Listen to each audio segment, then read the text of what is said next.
Título do livro Porco é Porco. Autor Alice Parker Butler. Descrição: a história conta a saga da entrega de um casal de porquinhos da Índia e os problemas burocráticos que isso causa. O funcionário da empresa ferroviária é um grande seguidor das regras da empresa, mas quando há regras demais, o tempo também parece esticar muito. Início: Mike Flannery, o agente da Companhia Ferroviária Intermunicipal da Westco, debruçou-se sobre o balcão do escritório e fechou os punhos. O Sr. Morehouse, furioso e vermelho, estava do outro lado, tremendo de raiva. A discussão havia sido longa e agressiva, deixando o Sr. Morehouse sem palavras. A razão do problema estava sobre o balcão, entre os dois homens. Era uma caixa de sabão sem a tampa, com a abertura trespassada por várias tiras, formando uma gaiola tosca, mas que servia a seu propósito. Dentro dela havia 2 porquinhos da Índia, devorando folhas de alface. Ué, faz do jeito que cê quiser então, gritou Flannery. Ou paga por eles e leva eles, ou não paga e deixa eles aqui. Regras são regras. O Sr. Morehouse, o Sr. Flannery aqui não é do tipo que quebra elas. Mas isso é uma imbecilidade sem tamanho, gritou o Sr. Morehouse, sacudindo um livreto debaixo do nariz do agente. Por acaso você não sabe ler nem as taxas que estão impressas aqui? Animais de pequeno porte, domésticos de Franklin a Westco, com caixa de transportes adequadas, 25 centavos cada, e jogou o livreto no balcão contrariado. O que mais você quer? Não são de pequeno porte? Não são domésticos? Não estão em caixas de transporte, hein?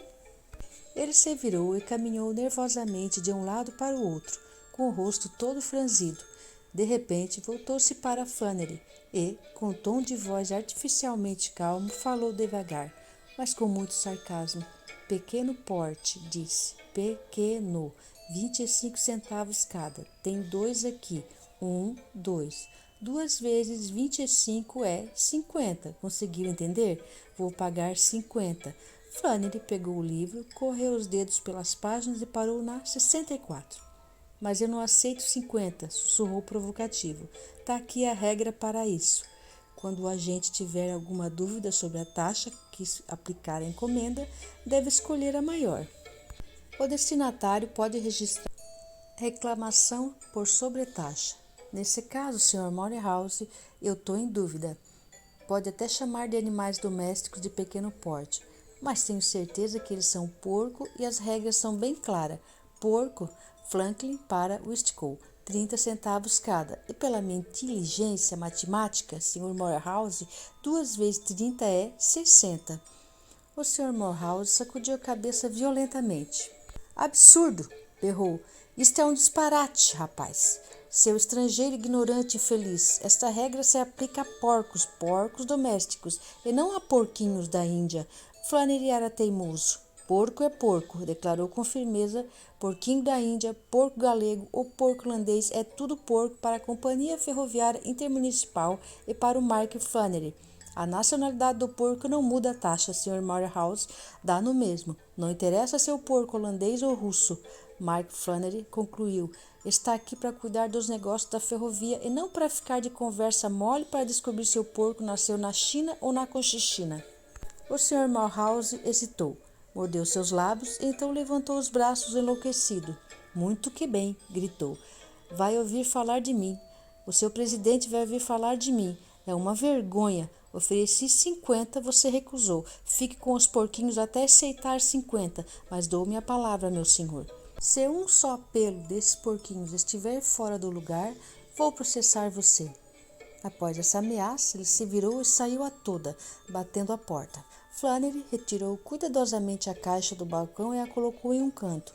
Não estava preocupado, pois sentia a tranquilidade que um funcionário fiel sente ao cumprir bem o seu dever. O Sr. Morehouse foi para casa bufando. Seu filho, que esperava pelos porquinhos, achou melhor não perguntar nada.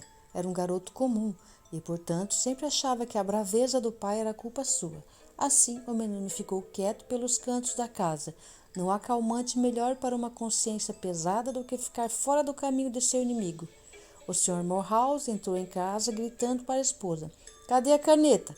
Assim que seu pé cruzou a soleira da porta, a Sra. Morehouse se assustou e também se sentiu culpada. Ela nunca usava a caneta, não sabia onde estava, nem tinha mexido. Sequer havia pensado nela, mas o tom de seu marido a condenava por ter parido e criado o menino. Sabia que sempre que seu marido pedia algo aos berros, era porque o filho devia ter mexido. Vou procurar o Sammy, disse nervosa e humildemente. Quando a caneta foi encontrada, o Sr. Morehouse escreveu rapidamente, leu a carta ao terminá-la e sorriu triunfante. "Isso vai colocar aquele irlandês maluco no seu devido lugar", exclamou. "Quando receberem essa carta, ele vai ter que arrumar outro emprego." Uma semana depois, o Sr. Morehouse recebeu uma envelope oficial com a marca da companhia ferroviária no canto superior esquerdo. Abriu ansioso o envelope e sacou uma folha de papel. No alto estava o número A6754. A carta era curta. Dizia: "Assunto: taxa sobre porquinhos da Índia. Caro senhor, recebemos a sua carta sobre a taxa para porquinhos da Índia entre Franklin e Westcott, endereçada ao presidente desta empresa. Reclamações referentes a sobretaxas devem ser encaminhadas ao Departamento de Reclamações." O Sr. Morehouse escreveu para o Departamento de Reclamações 6 páginas de puro sarcasmo, insultos e argumentos e a enviou. Algumas semanas depois, recebeu uma resposta do Departamento de Reclamações. Sua última carta foi devolvida junto. Dizia a resposta: "Caro senhor, sua carta do dia 16 desse mês, endereçada a esse departamento sobre a taxa para porquinhos da Índia, de Franklin a Westcott, está anexada. Levamos a questão ao nosso agente em Westcott e sua resposta também está anexada. Ele nos informa que o senhor se recusou a receber a encomenda ou a pagar as taxas. Portanto, o senhor não tem direito a queixas contra essa empresa e sua carta sobre a taxa apropriada para a encomenda deve ser endereçada ao Departamento de Tarifas." O Sr. Morehouse escreveu ao Departamento de Tarifas, explicou seu caso com clareza e expôs todos os seus argumentos, copiando algumas páginas da enciclopédia para provar que porquinhos da Índia não eram porcos comuns, com o cuidado inerente às corporações quando são conduzidas de modo sistemático. A carta do Sr. Morehouse foi numerada, aprovada e seguiu os trâmites regulares. Cópias da declaração de conhecimento de carga, o inventário, o recibo de Flannery para a encomenda e o resto da papelada pertinente foram grampeados à carta. Tudo foi encaminhado ao diretor do Departamento de Tarifas. O diretor do Departamento de Tarifas colocou os pés sobre a mesa e bocejou. Folheou os papéis distraidamente. "Senhorita Kane", disse à estenógrafa, "anote aí. Agente Westcott, N.J. Por favor, explique por que a taxa de animais domésticos foi recusada para a referida encomenda constante nos papéis anexados." A senhorita Kane fez diversas curvas e ângulos em seu caderno e esperou com a caneta pousada sobre a página. O diretor do departamento olhou para os papéis novamente. "Porquinhos da Índia, hein?" disse. "A essa altura já deve ter morrido de fome. Escreva mais isto. Relate a condição atual da encomenda." Ele jogou os papéis na mesa da estenógrafa, baixou os pés e foi almoçar. Mark Flannery coçou a cabeça quando recebeu a carta. "Relate condição atual?" repetiu pensativo. "Mas o que esses funcionários estão querendo? Eu não faço ideia. Condição atual, né? São Patrício, esses porquinhos estão com a saúde boa, até onde eu sei, mas eu nunca fui veterinário de porco galego. Talvez queiram que eu chame um médico de porco para tirar o pulso deles. Uma coisa que eu sei bem é que tenho bom apetite para bichos desse tamanho. Se comeram. Comeriam até o cadeado da porta do estábulo. Se os porcos da Irlanda comessem desse jeito, o país passaria fome." Para se certificar de que seu relatório estava atualizado, Flannery foi olhar o viveiro nos fundos do escritório. Os porquinhos haviam sido transferidos para um caixote de verduras. 1, 2, 3, 4, 5, 6, 7, 8, contou. 7 malhados e um inteiro preto, todos robustos, saudável, comendo como hipopótamos famintos. Voltou para sua mesa e escreveu: "Sr. Morgan, diretor do Departamento de Tarifas, porque eu falo que porco galego são porco e continuo sendo, é porque é. e que diz no livro de regras, e pare de implicar porque você sabe disso tão bem quanto eu. Estão todos bem de saúde e desejam o mesmo para o senhor. PS. Agora tem 8 na família que cresceu porque são comilões. PS2. Até agora eu já gastei $2 com o repolho que eles gostam. É para pôr na mesma conta, é? Quando recebeu a carta, Morgan, o diretor do departamento de tarifas, gargalhou. Depois releu e ficou sério. Pelos céus, ele disse. Flannery está certo, porco é porco. Vou precisar tomar uma atitude neste caso. Enquanto isso, senhorita Kane, redija o seguinte. Agente Westcott N.J. Sobre o carregamento de porquinhos da Índia, caso número A675, regra 83, instruções gerais são aos agentes.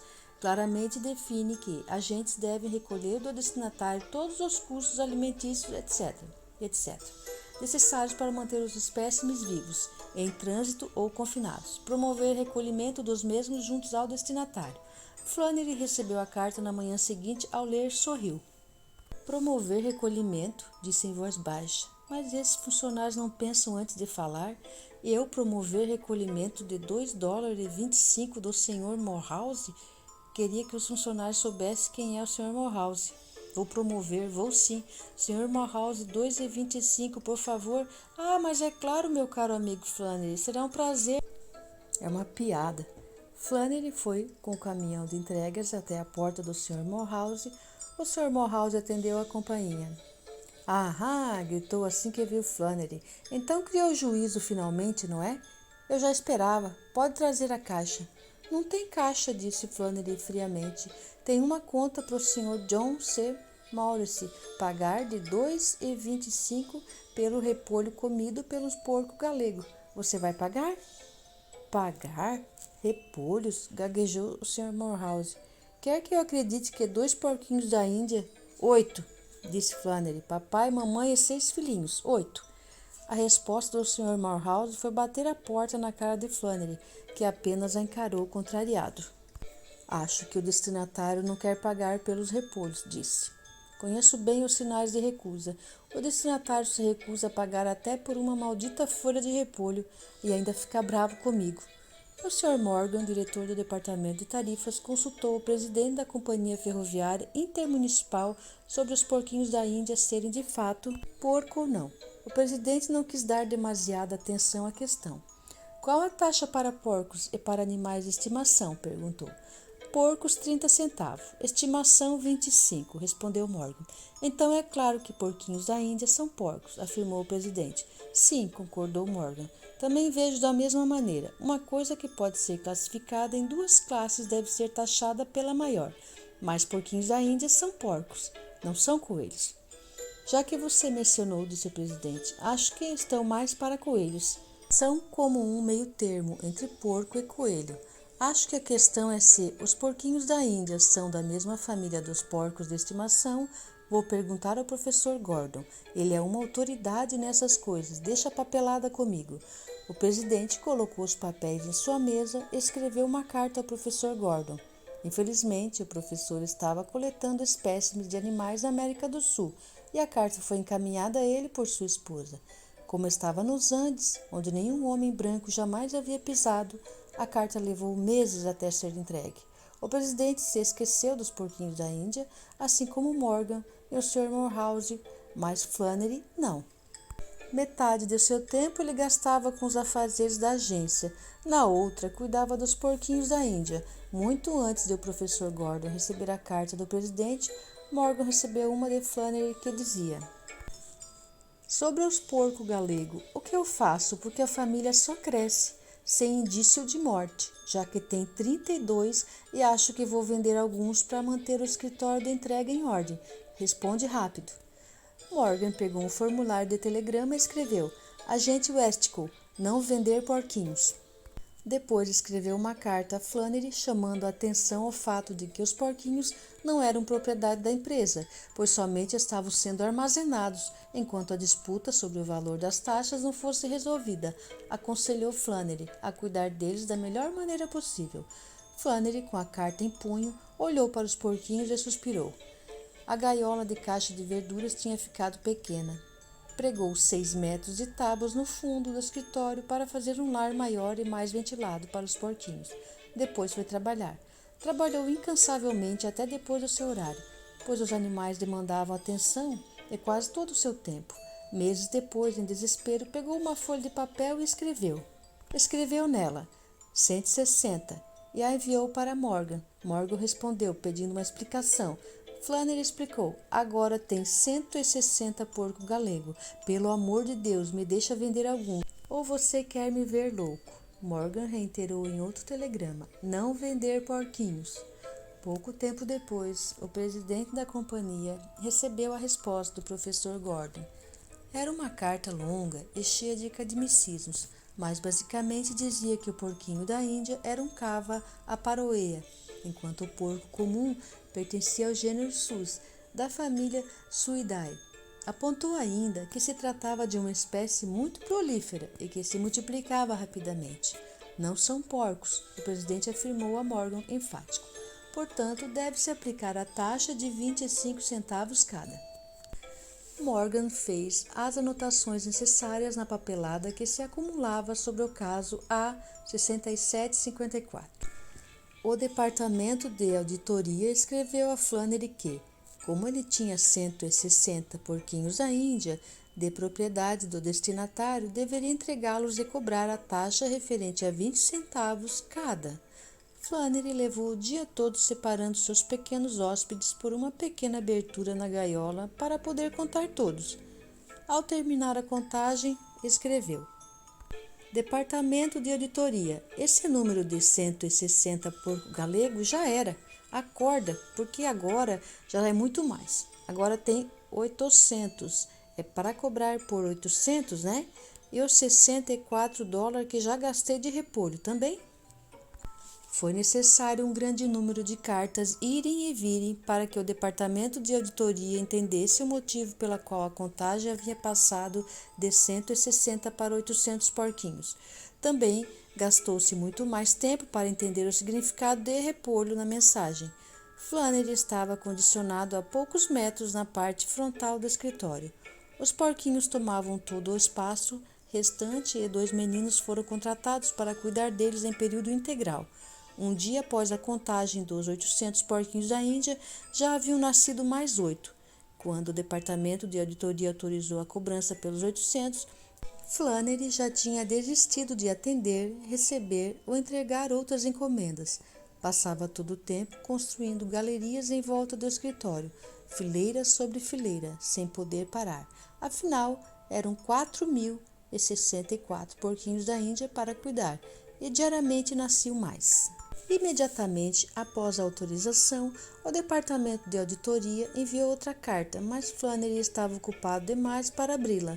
Mandaram mais uma e depois telegrafaram. Erro na cobrança de porquinhos da Índia. Receber por 2 porquinhos da Índia, 50 centavos. Entregar todos ao destinatário. Flannery leu o telegrama e festejou. Preencheu a nota tão rápido quanto seu lápis permitiu e correu direto para a casa do Sr. Morehouse. Estancou na frente do portão, a casa olhava para ele com seus olhos desocupados. Não havia cortina nas janelas e dava para ver que os cômodos estavam vazios. A placa no alpendre dizia: Vende-se. O Sr. Morehouse havia se mudado. Flannery correu de volta ao escritório. 69 porquinhos da Índia haviam nascido em sua ausência. Saiu correndo rapidamente e, aflito, perguntou em toda a cidade. O Sr. Morehouse não apenas havia se mudado de casa, mas deixara Westcott. Flannery voltou ao escritório da ferrovia e descobriu que mais 206 porquinhos da Índia haviam chegado a este mundo, desde que saíra. Escreveu o telegrama para o Departamento de Auditoria. Impossível cobrar 50 por 2 porcos galego do destinatário, porque deixou a cidade, endereço desconhecido. E agora, o que é que eu faço? Flannery. O telegrama foi entregue a um dos funcionários do Departamento de Auditoria que, ao ler, gargalhou. Esse Flannery deve ser louco. Ele deveria saber que, nesse caso, o procedimento é enviar a encomenda para cá, disse o funcionário. Telegrafou dizendo que o Flannery enviasse os porquinhos para o escritório central da empresa, em Franklin. Assim que Flannery recebeu o telegrama, pôs-se a trabalhar. Os 6 garotos contratados para ajudá-lo também entraram na labuta. Trabalharam com uma pressa desesperada, fazendo gaiolas de caixões de sabão, caixa de biscoitos e caixas de todos os tipos. As gaiolas eram enchidas de porquinhos da Índia assim que ficavam prontas e eram enviadas pelo expresso para Franklin.